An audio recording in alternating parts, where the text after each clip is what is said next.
When we started Net Impact, what we really had in mind was to try to create an organization that would support people like Seth. He gets embarrassed, but I call him our poster child. But it really was. Most of us were from mission-driven for-profit companies. We're all part of a group called Social Venture Network, and we joined up with students and launched this little thing back in '93 to really support people like Seth, who really understood that you could use business to uplift the human spirit and to help to alleviate poverty and suffering on our planet. And Seth has been a wonderful model, not only in just doing that, but also, I don't know if he's going to talk about it, the sacrifices he made to take the jump from an extremely good job with 3 little children, right? And with the wife, Julie, who I guess said it's okay, although I'm sure they've had, ups and downs. It's really hard to do these sort of things. But Seth did it, and he actually has a unique partnership with a professor of his from Yale SOM that's worked extremely well. I don't know if we'll talk about that as well. But he's really a very special person, a great representative for the type of business that we all want to be involved in, and certainly the products and the services that they sell, I'm sure there'll be services, are absolutely wonderful. As you may know, in the past year, Coca-Cola has taken a percentage ownership in the company, which has given Seth now an opportunity to really get the product out all around the world. So it is my really, really, really special opportunity to introduce to you Seth Goldman. Thank you. Thank you. Thanks, Mark, for that extensive introduction. It's great to be here. It's so exciting for me to celebrate what Mark is building here. It's an amazing opportunity. This kind of thing did not exist when I was in business school. So you're really in the middle of something exciting and enjoy it. This is also a great time to be able to speak to students. I went to Yale School of Management, and the first case study we did was the Rainforest Crunch case. And so I got hooked right away. I mean, the first case I did told me business can be more than just business. We can do something, better for the world in the course of doing business. And so I got hooked. I hope you'll at least get interested or intrigued by the talk here today. First of all, I also want to say Net Impact is a great organization. For me, it was life-changing. It really was. I got my Net Impact internship, and we've been hiring Net Impact interns ever since. Every conference I went to did something for me in terms of building my interests, building my career, building my business. My 2 board members, Gary Hirschberg from Stonyfield Farm and Jeff Swartz from Timberland, came through Net Impact. So it's absolutely a key part of my development, and I hope it'll be part of yours. It's also nice for me to be back home. I actually grew up in Wellesley, as Mark was mentioning, and so I never really got to Babson. My mom and I were driving around the campus today. We were kind of lost, and I was like, wow, we just didn't know this existed. So it's nice to be here, and great to see how the school's really developed, and in particular in the area of entrepreneurship. So I'm going to talk to you a bit today about Honest Tea, about how we built it, but I also want to put it in a bigger framework because I understand, or maybe I hope, all of you may not become beverage entrepreneurs. So I want to share with you some ideas just about decisions I made, personal decisions, and then business decisions we've made, some of the factors we took into account, and I'm going to do it through the decision tree. And you'll see some decision trees. Everybody know what a decision tree is? Yes, you start with sort of different paths, and you take certain paths. Some are dead ends, some aren't, and why things work out the way they do. First, though, I want to take a bigger step back.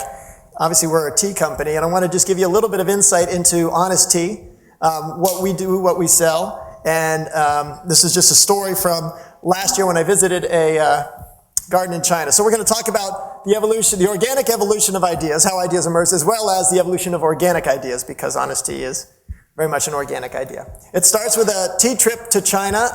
This was in Anhui province, which is in south central China. It's a relatively poor province. And I had flown a long way and then driven a long way and then flown again and driven again. And eventually the road literally comes to an end. There's no more where to go. So we had to walk out, get out of the car. I'm there with my hosts, and I said, okay, well, we're looking at a tea garden, so where's the tea garden? I look around, and there really isn't any tea garden in sight. And so we walk down the path, and we come to a river, and there's still no tea garden in sight. And I'm like, not trying to be too, Western or pragmatic, but I'm like, well, we are here to see a tea garden. Where is the tea garden? They said, oh, well, it's on the other side of the river. So, okay, where's the bridge? There's no bridge. And so now I'm thinking maybe in one of those Zen parables where you're sort of trying to, how do you get tea when it's... I said, well, how come there's not a bridge? They said, well, a few reasons. Number one, we're a poor province. We can't just put up a bridge whenever we feel like it. Number two, there's a lot of flooding in this part of China, so in the spring, the bridge may be one height, it may be underwater at another point. Number three, this is an organic tea garden. We don't need to bring big bags of chemicals over, so we don't really need a bridge. But the thing they said that was most insightful was, if we build a bridge, we're going to need roads, and with roads there'll be traffic, and with traffic there'll be infrastructure. And all of a sudden, this garden, which we want to protect as a pristine source, becomes polluted. We all know about the development problems in China. So all of a sudden, there's no bridge. So how do we get across? This guy comes up in a bamboo raft. We go across that. We get my feet got a little wet. Same shoes, actually. But we end up in the tea garden. And tea is an evergreen bush. Right now, the tea leaves aren't producing new leaves, but sort of March, April is when they start doing that again. And for me, it changed my whole way of thinking. I came to this, to this garden with, thinking, no bridge, that's a problem. And for this community, no bridge was a solution. No bridge was a way to make sure that the source was never going to be contaminated. So sometimes when we go and think about business, you look, or in society, and solving problems. And you could look at it this way. Look what's happened to our food industry. We've developed all of these biochemicals and all of these very complicated fertilizers to solve a problem. And sometimes there really wasn't a problem. Sometimes nothing is the solution. Sometimes the way nature created it is actually the way it was intended to be. Certainly the case in this garden. I got to meet some of the other folks in the tea garden. Let's see here if we can move this along. People who pick the tea leaves. And we always work on product placement, so got our guy there. He's a key point of contact. The guy who drives the raft is the one who meets all the people. So if he's wearing our hat and holding a bottle of Honest Tea, people, not that we have too much sales going on in my province here.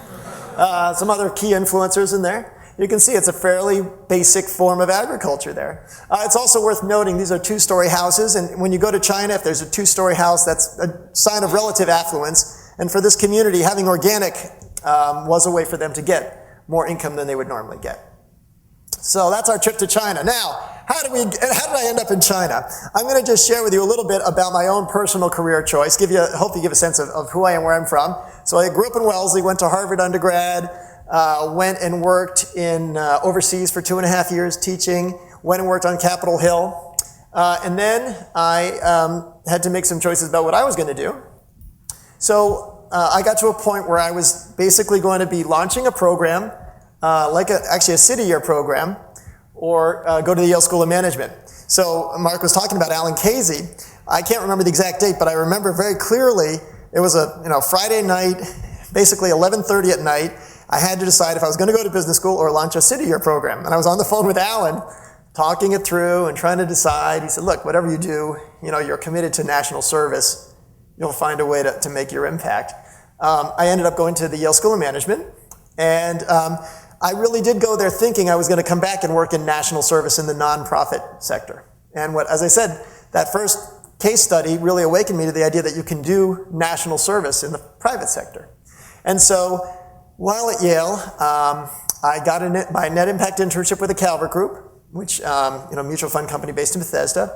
I also, while I was there, developed a business plan with a classmate. By the way, I don't know if you're all required to write business plans, but the single best thing you can do for your education is to write a business plan and to really present it, develop it, and present it. I'm not talking about in terms of what it does for your grades, but what it does for your thinking about really understanding everything about a business, about gaining that discipline. So make sure before you leave here, you've written a business plan. Anyway, we wrote a business plan about a diagnostic product for urinary tract infections. There was a diagnostic at the Yale School of Medicine that could tell whether someone had a urinary tract infection, and our innovation was to put that in an adult incontinence diaper. And it was something the nursing homes were excited about because they could take a product which is a healthcare product and make it into a diagnostic product and they would get reimbursed for it. So in terms of business, it was an interesting idea. So I was looking at that, but I ended up going to Calvert. I did not pursue the urinary tracts. And I was at Calvert for about 2.5 years. I was enjoying it. It's a great company. It's really the leader. But I was getting a little bit of an entrepreneurial itch. And so I had gotten an offer to go be a vice president at a public relations firm that did socially responsible public relations. I was toying around with an idea for launching an enterprise that would help public schools raise money. So, private schools are good at raising money. Public schools don't really raise money from their alumni because they don't have the risk. They don't put the money up front to do that, just not the way their budgets work. So I was trying to think about that. Or do I launch a beverage company? And I realized that for me, of these things, going back up even through the urinary tract infections, that the beverage company was the idea I was excited about. So, with the urinary tracts, I was looking at one part of the gastrointestinal, I went on to where the product goes into the body, and figured that was where I wanted to make an impact. So I talked with my friend Barry. Barry had been my professor at Yale, and I said, I think I want to create a beverage company. We had talked about how all the drinks in the beverage industry were so sweet. I said, let's make something that's not so sweet. Barry was very excited about that. The first idea was, should we create, a less sweet juice or like an Orangina without as much sugar? We had an idea for the company Positive Juices. But Barry then said, I was in India, had been studying the tea industry, and I came up with the name Honest Tea. And I just dropped everything. I said, that's it. That's exactly the concept. Something that's natural, that is what it says it is. Tea itself is a great product because it is healthy.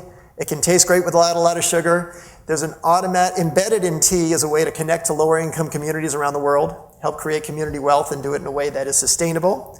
And so Honest Tea was created. We called it Honest Tea because we felt we wanted to make tea with real tea leaves. So you say, well, of course, all bottled tea is made with real tea. Well, it's a little bit like the fish fillet used to be a fish. It's quite a few steps, removed from that. And most bottled teas are made, they're a few steps away from the real tea, those bushes you saw in China. Just like the fish fillet is a few, they might recognize each other, but they may not speak the same language. And so we said, let's make this stuff with real tea leaves. And we said, why isn't anyone else making it with real tea leaves? Well, we found out. It's pretty hard to do. Over here on the right are some filter bags from our first production run. And we would hold the bags over this boiling tank and dunk the bag. These are bags you can use to clean out a pool or an oil spill. They hadn't been used. And so we took those red wires and we were dunking them over the tank.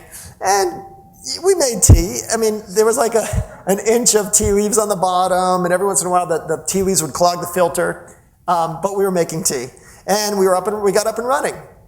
I brought 5 thermoses and an empty Snapple bottle to the local Whole Foods office in Bethesda, Maryland, and presented the line, and they said, we'll give it a try. As we grew, we then said, well, this is a start, but we can't, we're not going to be able to build a business dunking these bags. So we took another step, and we developed our own tea basket. You spin the wheel here, and you dunk that in boiling water, and that was how we made tea. And that worked a lot better. It helped get more tea in and less tea leaves in the bottle. And eventually we outgrew that, and now we have a much more sophisticated process. But for the beginning, this worked. And then once we outgrew this, I couldn't let that basket just go. So we kept it in my garage for a few years. And then my wife said, okay, enough of this. And fortunately, we moved offices, and my wife said, I know where that basket's going. And so if you go to our office in Bethesda now, we keep the basket right where people can see it, and it still spins, though we don't use it for brewing tea anymore. So that's our office. We'll talk about that later. I want to share with you a story about a product we developed, which for me was a good learning experience. I think, especially in a mission-driven business, it's very easy and very tempting to get so caught up in the mission that you don't necessarily pay as much attention to what your business you're trying to build. So in 2002, we developed a tea called Harlem Honeybush. It was sourced out of, this is a picture of Harlem, South Africa. Honeybush is an indigenous plant to South Africa, and you see here growing. Normally it grows in the mountains, and so you can only harvest it when the yellow flowers come out. But these farmers set up it was with USAID support, set up a cooperative where they each took an acre and they cultivated. So this was the first cultivation of honeybush. And it was a great advantage because you could cultivate it, you could harvest it, not just when the yellow flowers are out, you could harvest it multiple times a year. You didn't have to worry about the snake bites up in the mountains, and it could be organic. Total community development, economic empowerment. These farmers own the land, and I was just very excited about it. So the product and the ingredient made sense, but the way we packaged it did not. Harlem honeybush is not necessarily the most marketable name in the United States. We made it unsweetened, so people didn't necessarily understand, that's a pretty tough taste. It's a new taste people hadn't had before. Unsweetened is something people aren't used to. And the product did not, and then the suppliers weren't so developed, and so we had some with mold in it. Threw the taste off a little bit. It was a tough sell, and we eventually had to pull the product. But 2 years ago, I said, well, I still like this idea. I want to find a way to make this work. So then we developed a product called Pomegranate Red Tea with Goji Berry. Same ingredient, same sort of supply chain, but this is now the third best-selling bottled tea in the natural foods industry. So maybe we lost a little bit, and this is 30, 35 calories per serving. So we lost a little bit of the community message, but we helped the community a lot more with this product. Because now we're really, and it's also fair trade certified. So, for me it was an interesting lesson that you got to think who's benefiting more. Well, in my view, it's when we make it, can keep the consumer in mind, it works. So this was probably a little bit too much about me and the mission. This is a little bit more about the consumer and where the market is. Interesting balance you have to find just right. All right, so we're launching Honest Tea. We're growing, but it's the toughest part about it is we're selling a healthy drink, and we're trying to put it into distribution channels where you got Snapple, Arizona, Sobe, all these very, very sweet drinks. And so not surprisingly, we had a tough time getting distribution. We'd go to a distributor and say, oh, you got to try this product, and the distributor would taste it and say, where's the sugar? Why, what happened? And so we just weren't getting distributors. And if you make a great product, you still need distributors to get it there. So it was tough. Our first distributor, after me and the interns, we had some MBA, net impact interns who helped us get up and running. But after that, then we found a cheese distributor who was going to gourmet shops, and so that worked. And then we found a corned beef distributor who was going to delis, and they could bring some tea along. We call them our C distributors. And the third C, you'll never guess what that was. We actually ended up working with a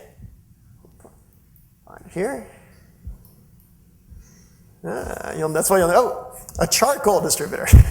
So he was going to grocery stores and bringing in charcoal. Hey, I'll throw a case of tea in there too.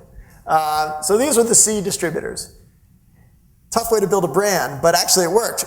Now, here's what's funny about all this. These guys were difficult to work with, very hard, but we then started to gain a presence in the market. And so real beverage distributors started seeing our product saying, hey, all right, we'll give this thing a try. These distributors are a rough crowd. They basically are in a real estate battle every day because beverages turn quickly, so there's always a battle for shelf space. And so it's not surprising that some of these distributors have, little bit of raw personalities, a little tough to deal with. And so I think it's always helpful, and you may have seen me run out just before the talk. I want to play you a sound clip from a voicemail from one of our distributors. Now, before I play it for you, just to set it up, this is our largest distributor. They're based in New York, and this is a voicemail that he left for one of our sales reps, and I'll let the rest speak for itself here. Get this here.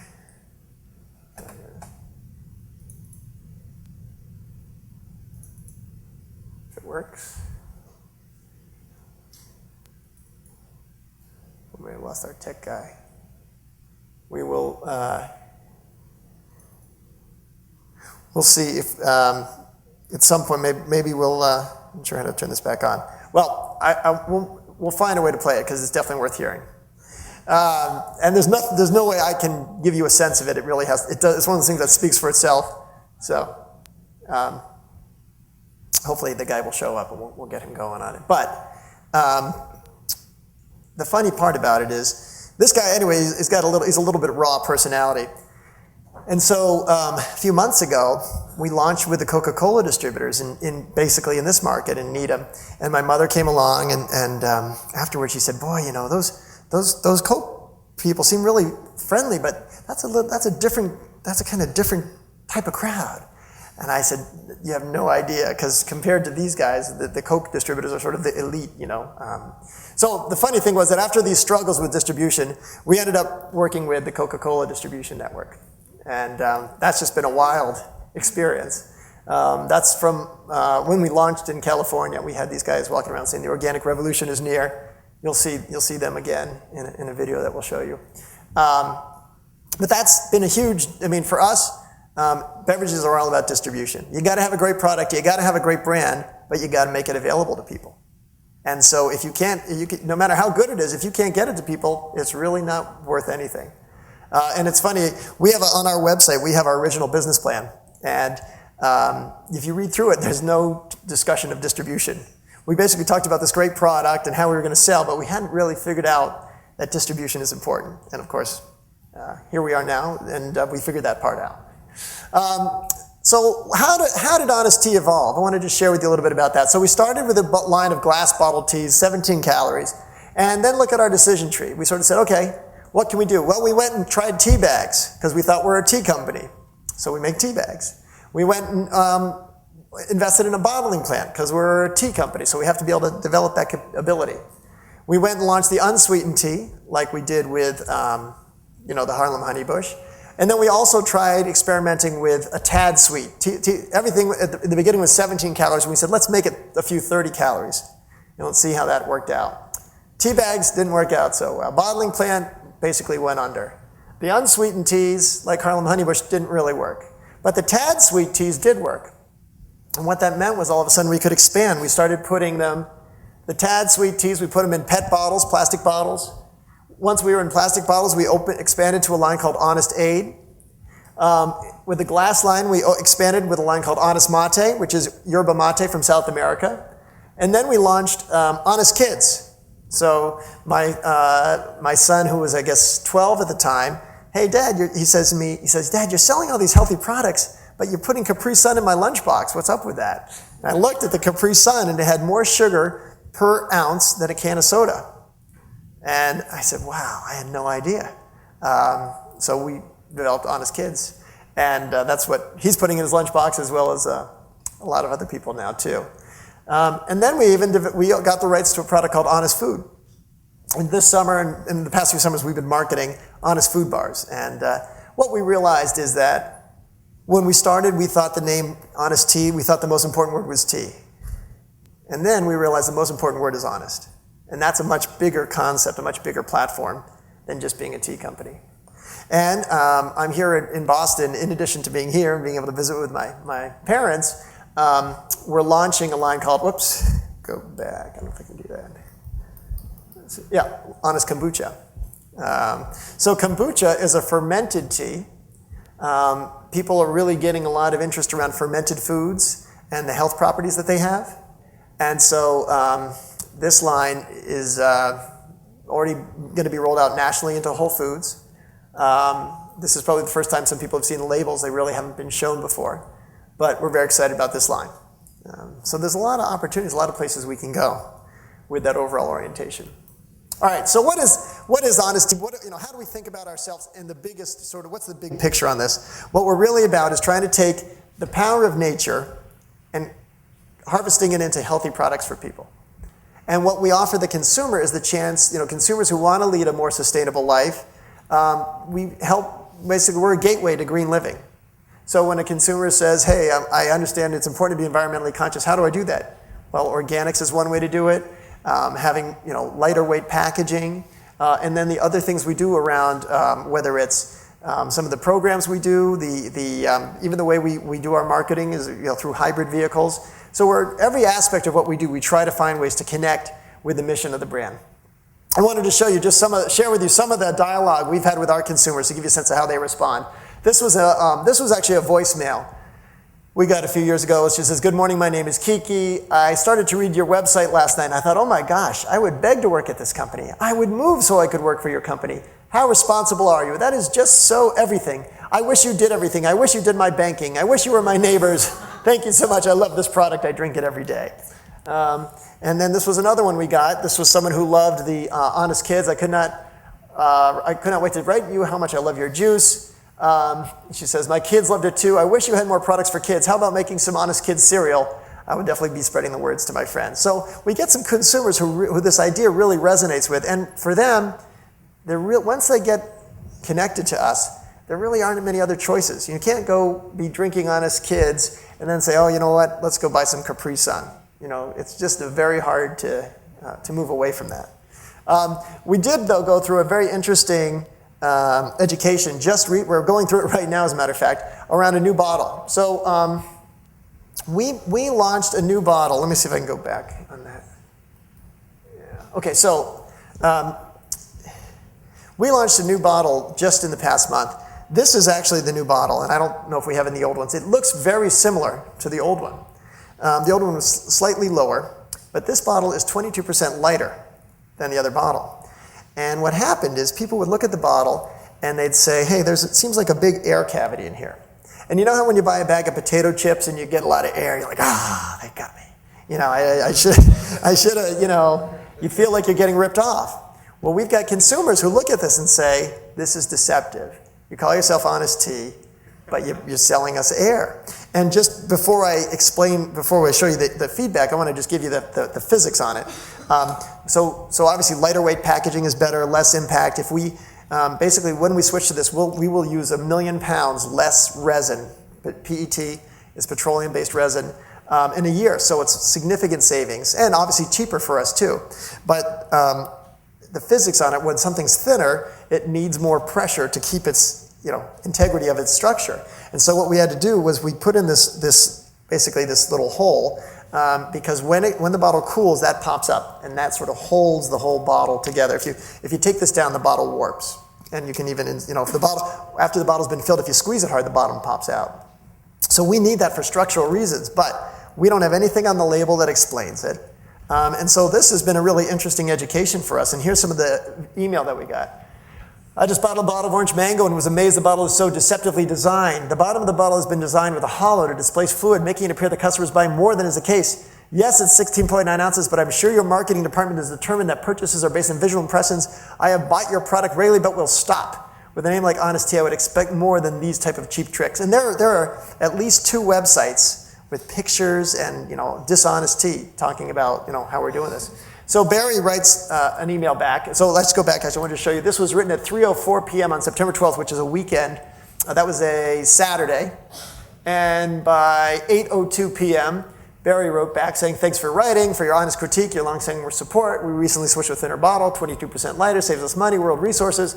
Only problem is the thinner bottle had the risk of getting dented.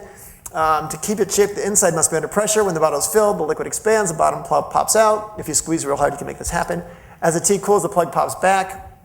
There really is 16.9 ounce. We aren't trying to pull a fast one, but I can see how you could get confused. We need to do a better job explaining it. We'll say something the next day we'll run. I hope that makes you feel you can still trust us and will stick with us. Honestly, yours, Barry." And he writes back, "Thanks for the explanation. I think I may have jumped to conclusions, but I'm glad I wrote and didn't just abandon you guys. The physics behind the design solution were actually very interesting. Thank you for taking time to answer my questions, and I'm glad to hear what it's all about. I'll continue to see." But it worked out, but we got to write a lot of emails. And of course, the negative is that there's a lot of people who don't write to us, who see that and say, they're selling air, they're not honest. And we never get the chance to have that conversation. So for me, this was a big cautionary tale. And unfortunately, I wish it were a little more cautionary, but it's a real tale because we're in the middle of it, where sometimes you make a decision which is the right decision for sustainability, but unless you really communicate it, people could read it, differently. And this is one that, I've gotten emails from our sales managers saying, "Hey, we're having trouble out here, people complaining about this bottle." So clearly, we know how to do it next time. But so another interesting thing has been our own Honest Tea's evolving community role. I started this company out of my house in Bethesda. we started with the 20814 P.O. box. That was our first landmark in Bethesda. And we started doing some tastings and some road races. And you can see this is our new office here. But we were just starting to build a presence in the community. And a few years ago, we won an award as best, one of the visionary employers in the community. And it gave us the chance to sort of be on a bigger stage. And when I received the award, I said, we had just done a national bike promotion. And as part of the promotion, we bought bicycles for all of our employees. And so I said, we're buying 500 bikes. We have 50 employees at the time. We're buying 550 bikes. Any employer who wants to get bikes for their employees because it's better for their health, better for their commute, more sustainable, we'll let you get the same pricing that we get. And a few other companies actually just stepped up and did it. The main landlord in Bethesda, Calvert Group, my old employer, and Chevy Chase Bank, one of the large banks. And all of a sudden, they got excited about, hey, that was really fun to do this for our employees, to do this for the community. What more can we do? And at the time, we were moving into our new office, and our landlord and I said, well, one thing you could do is let us open up the windows. All the windows in these office buildings you can't open. You're like trapped. And they said, okay, we'll do that. I said, another thing you could do, let us put our name on the front of the building. They let us do that. I said, another thing, we're on this block with all these restaurants. Everyone's been to Bethesda. It's just filled with restaurants. You got all these restaurants that are generating grease, and it's all getting picked up and being converted to dog food. What if we switched suppliers and got it converted to biodiesel? They're like, wow, we didn't think of that. How hard is it to do? Turns out it's just basically switching the pickup, the folks you contract with. So all of a sudden, we're generating 600 gallons of biodiesel a week. And so all of a sudden, we created something called Bethesda Green. Not all of a sudden, it took a little while. But basically, when we started, it was networking with other employers. And we said, you know what? We got the bikes for the employees. Other companies responded. We launched Bethesda Green. And what can we do? Well, we got the food grease collection going. We got Coca-Cola and other local companies to sponsor recycling bins throughout the downtown for street-side recycling. We created a whole bunch of, everyone in the community got excited about this local environmental nonprofit. Everyone knows the real way to solve environmental problems starts at the community level, and all these volunteers stepped up to be involved in energy efficiency groups, green schools, green building and design.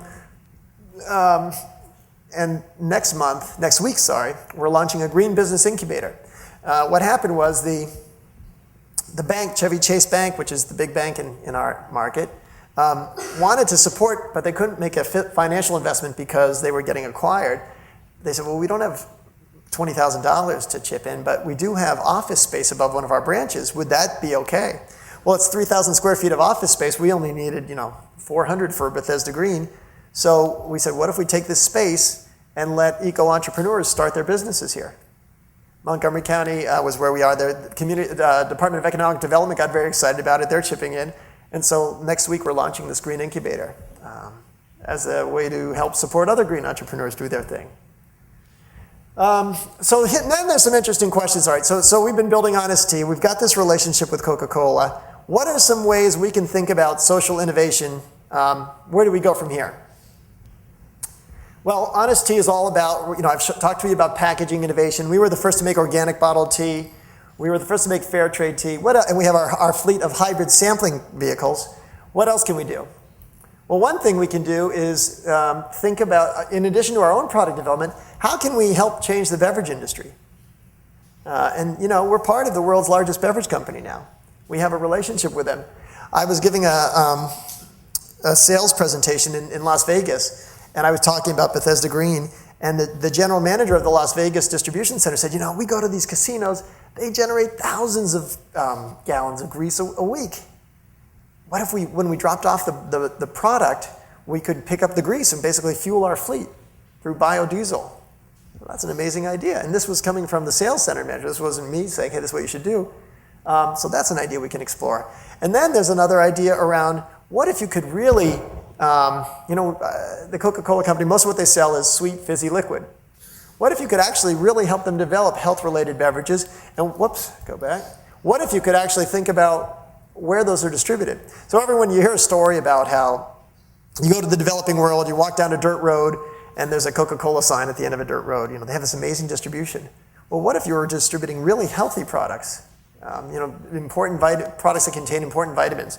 What if you use that distribution network to distribute vaccines, eyeglasses? There's all kinds of different directions this could go. So we're just at the beginning of our own sort of way of thinking about our broader role. I mean, we've been doing it ourselves. We've been modeling change, but there's bigger changes that we can make happen. So now, let me just pull some big observations about this whole, what I've tried to be talking about. Well, the first thing is, you have to pay attention to what resonates with you. The urinary tract infection was probably a better business idea, but I wasn't excited about that. I mean, yesterday I was up at 3 a.m., today I was up at like 4:30. I just can't sleep because I get so excited about what we're doing. And I've been doing this, we're running on our 12th year, so someday I'm gonna get a really good nap. You also have to pay attention with what resonates with your audience. So the Harlem Honeybush was a good story. That resonated with me. Consumers, they didn't get it. Pomegranate Red Tea resonates with consumers, and it still helps achieve, the overall goal. The other thing is you have to make sure you evolve. If something's not working, you can't blame the market. They don't get it. Well, something's wrong with the way you're presenting it, or it may not be the right fit. So you have to learn from that. And I shared this quote with my mother. She got very upset when the supermarket and Wellesley Roach Brothers changed their format. She said they moved across the street and now the soup isn't where it's supposed to be. I shared with her this quote from Charles Darwin. It's not the strongest of the species that survives, nor the most intelligent. It's the one that is the most adaptable to change. So you have to be able to adapt to the change, for us, the changing market, changing conditions, changing diets. And what's been really fortunate for us is that when we started 12 years ago, we were way ahead of our time. I mean, 17-calorie tea, organic products, just nobody was anywhere close to it. And it was tough. I mean, Mark, he knows the stories. I'd sort of, we sold, 12 bottles today. That was a pretty good day. It was tough. But fortunately for us, we were way ahead of where the market was. And this is where people have moved to. So, go back. You also have to really lead. You can't it's not enough just to say, this is where we're adapting to things, and just, if you're adapting as a follower, then you're not leading. And if you're not leading, as an entrepreneur, you're not going to make it. There aren't many entrepreneurs who are successful by copying others. You've really got to do something different to make it work. Here we are. Help lead. Help create the future you want to live in. And so for us, that's really been an exciting thing to do. And it's an amazing opportunity. It's funny, now that Coke owns a portion, they have a minority share, but they have the option to buy the rest of the company in February of 2011. So it's fair to say, well, what happens to Seth? What do you do? And we'll definitely have a negotiation about it, but my mindset is, and this is certainly a bad place to start a negotiation from. I should be able to say, I'm going to go, golf, which is, anyone who knows me, that's not credible. But I should be saying, I don't really need to run Honest Tea. But the way I view it is, we're just getting started. I got into this to help change the beverage industry and to change business. And we worked hard for 12 years to get to the point we are now, where we're going to really be able to have an impact. So we're just getting started, and there's a lot of fun and excitement ahead. I do want to try to show a video that I brought. It's a short video just to give you a sense of our marketing, but I don't know if the AV guys are still around. If they are, that'd be great. Okay, well, let's give it a try. Okay.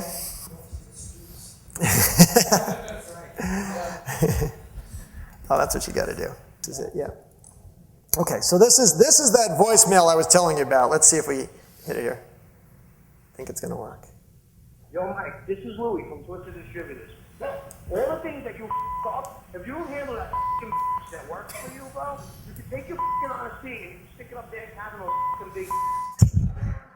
So I'm telling you, your Honest Tea. You get the sense of it. But anyway, that's why when I told my mother, you have no idea where we're coming from. What was he so mad about? You know what? It doesn't even matter. But he was he was upset that one of our saleswomen, Shadia, was texting him, and it was messing up his phone. And so, but the bigger issue was she was texting him because she'd go to the stores and he didn't have his product. Actually, because you're all business school students, it is worth listening to the whole thing just to get you'll get a little more background on it. It's a classic.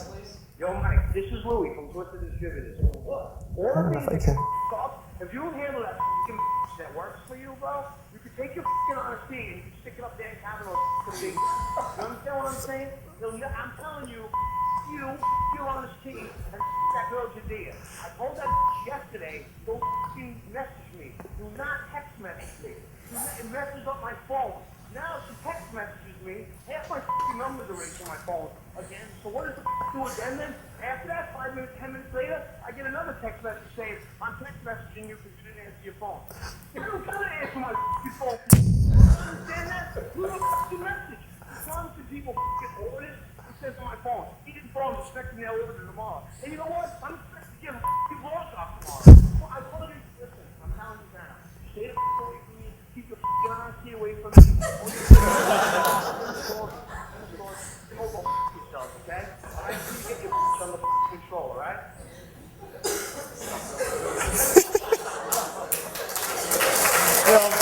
As they say, you can't make that stuff up. That's real. So I'm going to close the presentation part of it with a quick video. This is a video I guess this is the company video. This is sort of our marketing team in action. Let me try that here.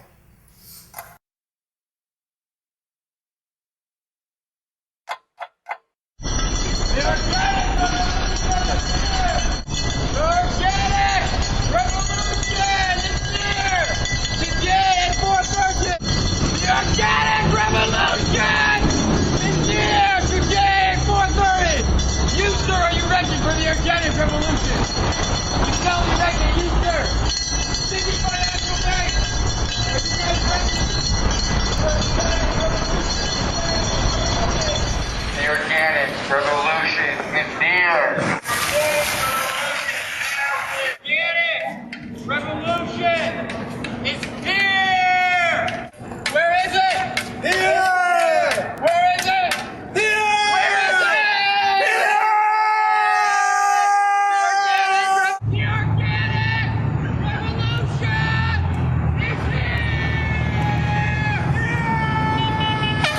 Honest Revolution, Georgetown. Get ready. The Honest Revolution is here! Join the revolution!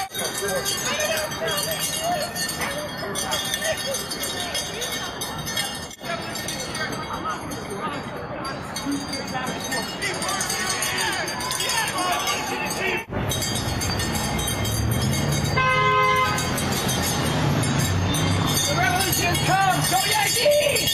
Go Yanks! The Honest Revolution has come! First challenge! To the Key Ridge! To the Key Ridge! The Honest Revolution has come to New York!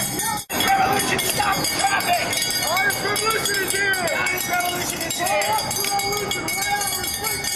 1 hour! Spring Street! The Honest Revolution is coming! The Honest Revolution is here! The Honest Revolution is here! The Honest Revolution is here! 1 hour! The Organic Revolution!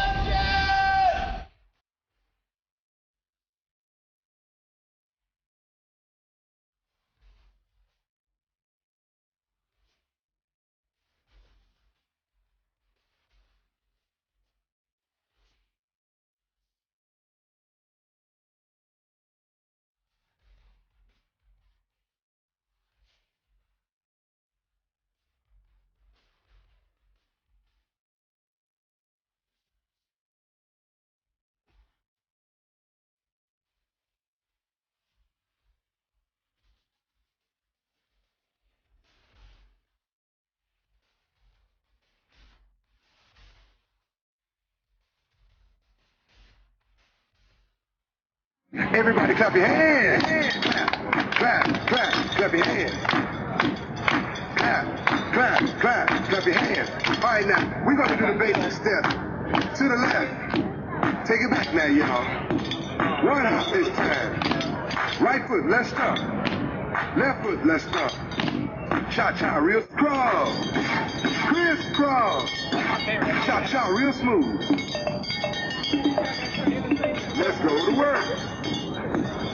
left. Take it back now, y'all. 2 hops this time. 2 hops this time. Oh, I got the number. Turn it out. To the left. Take it back now, y'all. 1 hop this time. Right foot, let's go. Left foot, let's go. Cha-cha now. It's always good to have some exchange, some questions, so I'm happy to answer questions, have a conversation. So I've been battling this question for a while. I'm wondering basically what it means for you to be bought in by Coke, I guess. Yeah. Because I know that a lot of alternative drinking companies like Iguala started their mission sort of competing with Coke not only as a product but as sort of in a state of mind, if you will. Right. And I suppose that you might have started similarly, like you're competing with products that were a lot sweeter than you. Obviously, Coke is part of that. Right. And I'm wondering whether to you, like getting bought in by Coke means that you're sort of giving in, or whether you are very much seeing the benefits of the distribution network, for instance, and marketing network. Yeah. No, it's a very good question. And by the way, our website has an extensive blog that I put out the day or even following the deal, because we had a lot of consumers who were very upset. Consumers like those ones up there who feel a great sense of pride and passion about the company and said, hey, why did you partner with Coke? It's definitely something I thought about. And it's funny, I'm friends with, as Mark is, with a lot of other leaders in this the whole world of mission-driven businesses. And you hear stories about, someone like Gary from Cliff Bar who was about to sell the company, a chill in his spine and said, I can't do it. And others who like Ben Cohen from Ben & Jerry's who sold the company and feel like, if he could do it over again, he wouldn't have done it that way. And I was very, very conscious of my whole, emotional state as we were finalizing the deal. Did I feel like, any misgivings? And I really never did. I knew this was the right thing to do for us. And there are a few reasons. Number one, as I said, distribution is key. So we could have kept the company to ourselves and be on the cheese trucks and working with Louis. And we get some success, but we're not going to change the American diet the way we need to, the way that the country needs to have it changed, or the way agriculture needs to change. So the key is that Coca-Cola really appreciates us for who we are and what we do. And we've certainly done our best to make them appreciate it. But I think the real indicator for me is what have we changed since the deal? How have we, and this is what I said in my blog, I said, everyone who raised doubts, it was absolutely fair to raise the question, hey, you guys just sold a portion of your company to Coke. Are you going to start cheapening the product? Are you going to start, putting in high fructose corn syrup, sweetening up the product? And in fact, we have, everything we did was organic at the time, so we're not doing any less organic. But we have more fair trade varieties. Before we launched with Coke, we had a certain 6 varieties that were scheduled to be in distribution with Coke. We converted 2 of them over to fair trade before they got on the Coke trucks. So it's a way to say, we're upping the ante here. This kind of packaging innovation is Coke-driven. We didn't have the ability to get a bottle supplier that could do this. And the next generation of this is we're developing a bottle made from molasses. So it's a PET resin. It's a recyclable resin, but it's not petroleum-based. It's a renewable plant-based resin. Believe me, we got some smart people in Bethesda, but that's not, they don't know anything about that kind of thing. Time will tell. I mean, for now, this feels very much like the same Honest Tea that I started out of my house, even more so.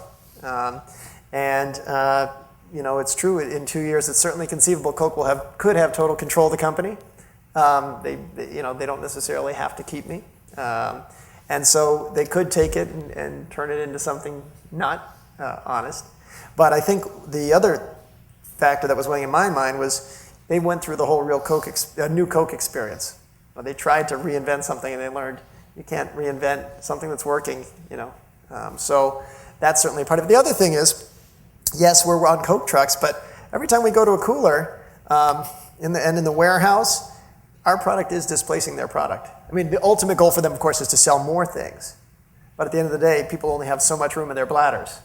And if they're buying our product where it wasn't available before, that means they're not going to be buying a soda or something like that. Yeah? I read on your blog that went to DC. You went to DC in, I think, February with Stonyfield owner as well for the transition team, or somewhere in that. Yeah, that's right. For sustainability initiatives, I was wondering if you'd seen Sure. anything further with that. Yeah, it's funny. I don't have my picture, but we have some funny pictures of me with the president. His favorite drink is Honest Tea, and we've had some great free publicity, from him talking about the product. And that wasn't the reason we got invited to participate in a transition team meeting about helping develop an agenda for mission-driven businesses. How could this? And so, number one, just the fact that there was a meeting with really the leaders. There was Gary from Stonyfield, or Jeffrey Hollander, or Amy Dominy, in a room talking about how mission-driven businesses could really be supported by an administration. That alone was an important gesture. I would say, the administration has got a lot of big issues they're dealing with right now. So this is not on the front of the plate, but it's clear that there's a lot of support for what we're doing. We talked about how could, certainly from my perspective, the president be supportive of organic food, local, more sustainable food, and they've been very visible about that, whether it's the garden in the White House or Michelle Obama going to a local farmer's market.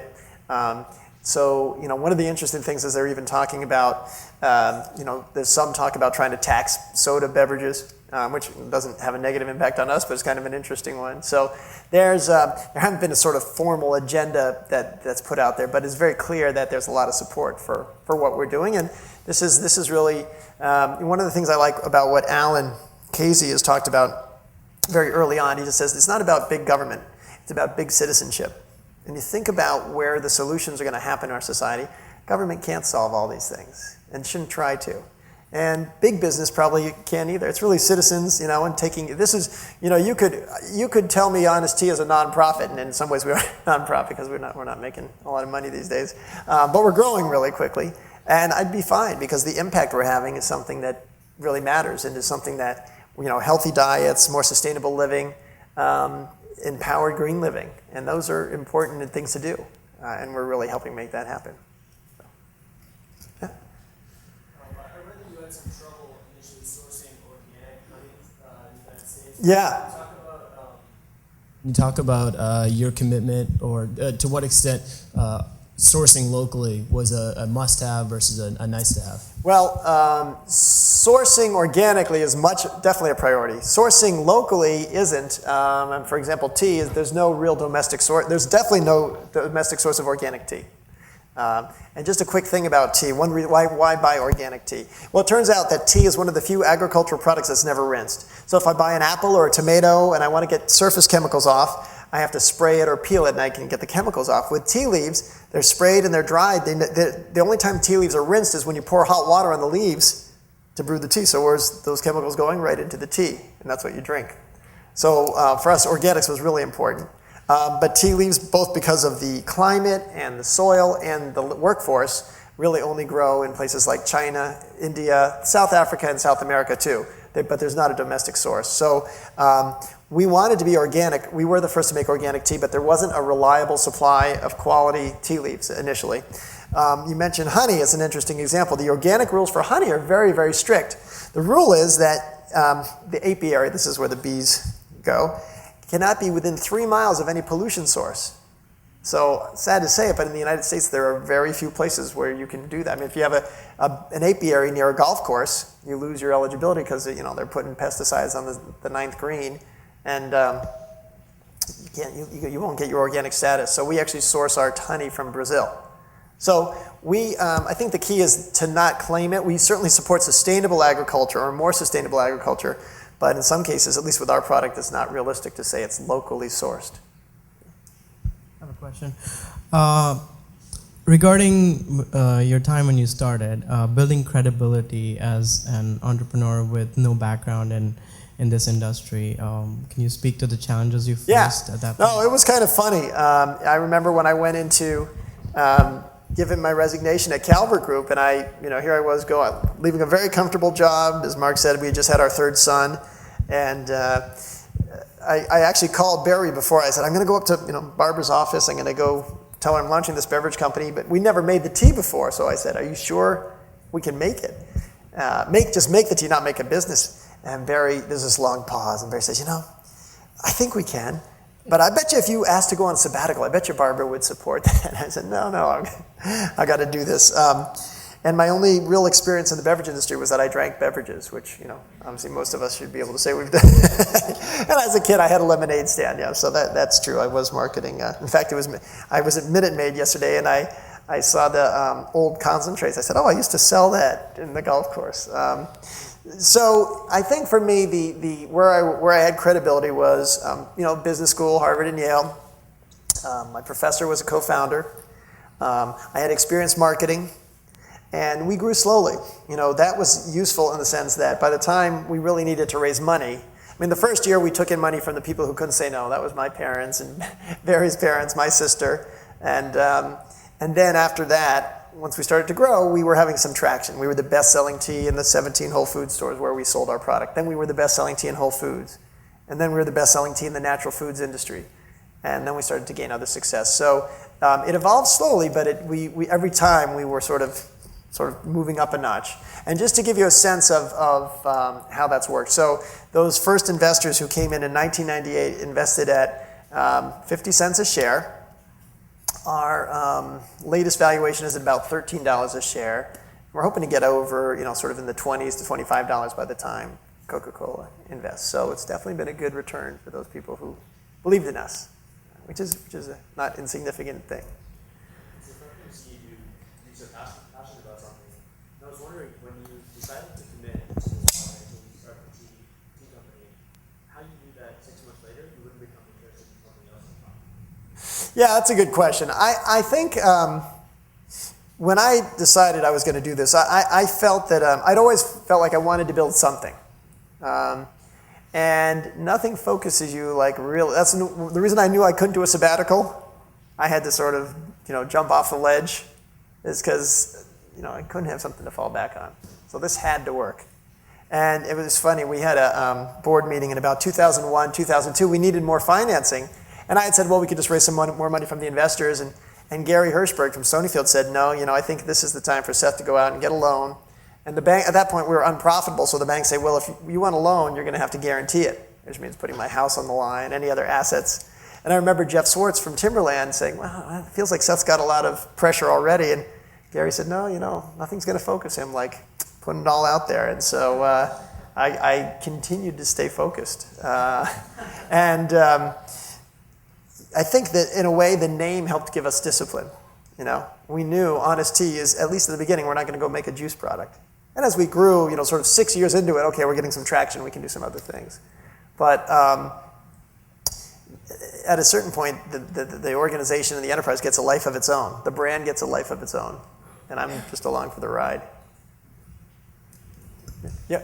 Yeah, you're clearly expanding with your product offering. You guys are innovating with your supply chain. Could you talk a little bit about the culture at Honest Tea and what you're doing to sort of make sure that the innovation is kept in the management level among employees? Good. And I encourage you, by the way, we have 2 Honest Tea employees in the back, just wave their hands. So you feel free to talk to them and see if what I say is true. But there's a few things we do. Number one, actually the office that you saw there, if you notice, there's no closed space. It's all open space design. So there really is communication. It was very funny when we were doing the negotiations with Coca-Cola. About 3 weeks into it, Barry said, now, nobody at Honest Tea can know about this. I said, I'm sitting here, everybody's hearing me, but there's a community of trust there. So there really aren't any secrets. Everyone in the company who's been with the company for more than a year gets stock options. So they have a sense of ownership. And, obviously you see those guys with the organic revolution, that's not your typical employee. So they're passionate about it. Another thing that we've done that really works is we have a great summer internship program. And we have 100 employees in the company now. 10 of them started with us as interns. So we really get to kick the tires on the people coming into the company. They know what they're getting into. And we really are very aggressive about promoting from within. So we needed to hire someone to manage our East Division. We hired somebody who'd been really successful in sales. The person who runs the West started as an intern 9 years ago and just worked his way up. So very young guy relative to the rest of the sales force, but he proved himself. So that's an important way to keep the culture going. And then obviously to the extent we can keep, doing what we do and our consumers can appreciate it, that helps our employees, feel that energy right back. Maybe one more question? Or what? Yeah, one more, and then. I want to be a professor. Okay, one more question. All right. Apart from your experience drinking a lot of beverages since childhood, what other marketing research did you do for your product, such as focus groups, and how many samples did you have for one drink? Yeah. For testing, and did you have experience in tea testing before? Like, did you ever made tea by yourself, and how did you come about doing that? Yeah, I had spent a year in China, and I spent a year in Russia, which are both tea drinking cultures, so I knew something about tea, but I was by no means a tea expert. We did do some focus groups, but they were very much on the margin, helping to either confirm or maybe push away certain concepts. I think one of the keys was there wasn't a lot of market research. And it's funny, now that we work with Coca-Cola and we see the level of research they do, and the analysis is just staggering. And sometimes, we just say, hey, this is what we think is going to work. It doesn't always work. But in some ways, it's almost cheaper than doing all that research. Granted, when you get to be Coca-Cola and you're on a huge scale, you need to everyone's covering themselves, and so they want to be able to back everything up. But part of being an entrepreneur is functioning with less information and making it happen. So let me I just want to give you some closing observations. I don't think we need to go back to the PowerPoint presentation, but I want to share with you, I started talking about China. I want to share with you two closing thoughts. Both are Chinese proverbs that appear, I don't know if you noticed, by the way, but our glass bottles, they have a cap message underneath, and then our PET bottles have a message on the inside of the label. And so there's two of my favorites. But I think both speak to the nature of social entrepreneurship as well as the idea of just being an entrepreneur. So the first one is, and this, when you walk into our office in Bethesda, the first thing you'll see is this proverb. It says, those who say it cannot be done should not interrupt the people doing it. And so that's very much the case with Honest Tea, that there were so many reasons why this should not have worked. The first one being I had no idea what I was doing, but you could go on from there. But we just did it. We didn't listen to the skeptics. The other one speaks to the idea about how change happens. And it says, if we don't change the direction we are headed, we will end up where we are going. And so you look at business today and you think about whether it's from an environmental perspective or just a sourcing perspective, it's not pretty. And I mean, you just saw the meltdown that happened. A lot of what happened over the past year and a half was a result of where we were headed. And so we have to reorient the economy towards more sustainable solutions, toward a different ethos that isn't as self-centered. And the way it happens is through entrepreneurs who make it happen. There are some ways to make change happen in a big company, but there's nothing as thrilling or potentially rewarding to go out, put an idea into work, learn a little bit along the way, and hopefully make it, see its results in the marketplace. Thanks very much. It's been fun to talk to you. Where's Deb? Deb has a present for us. Deb Lee, where's Deb? Somebody has a present for. Oh, you've got it. Nick's got a present for you there from us. Great. I just another hand. Thank you. I know y'all have classes. Just a couple of updates and a couple of professorial points, having known Seth for a long time. And I won't read some of these things, some of these quotes, beautiful about your passion, about with George making those first brews. Just beautiful sort of stuff. But a couple of updates. Jeff Hollander, who you mentioned, will be at Brandeis tomorrow through Boston Net Impact Professional. If you want to go over there, he's speaking at 4 o'clock. Gary Hirschberg is going to get more involved with the school, actually, but he's an executive in residence here. We'll be here later. Jeff Schwartz from Timberland will be speaking here October 16th, just so you know. So we're bringing the whole group over here. We're going to get everybody over to Babson, Olin, and Wellesley as soon as we can. How many people from Wellesley College? I wonder if we got any Wellesley students over. Got to work hard to do that. As you know, we now have this deep relationship among the three schools. A couple of quick professorial points. One, and Seth mentioned this, business, it's all about distribution. Any of you working on ideas? Distribution, right? We call it share of truck, share of stomach, share of whatever, but you got to somehow get out there.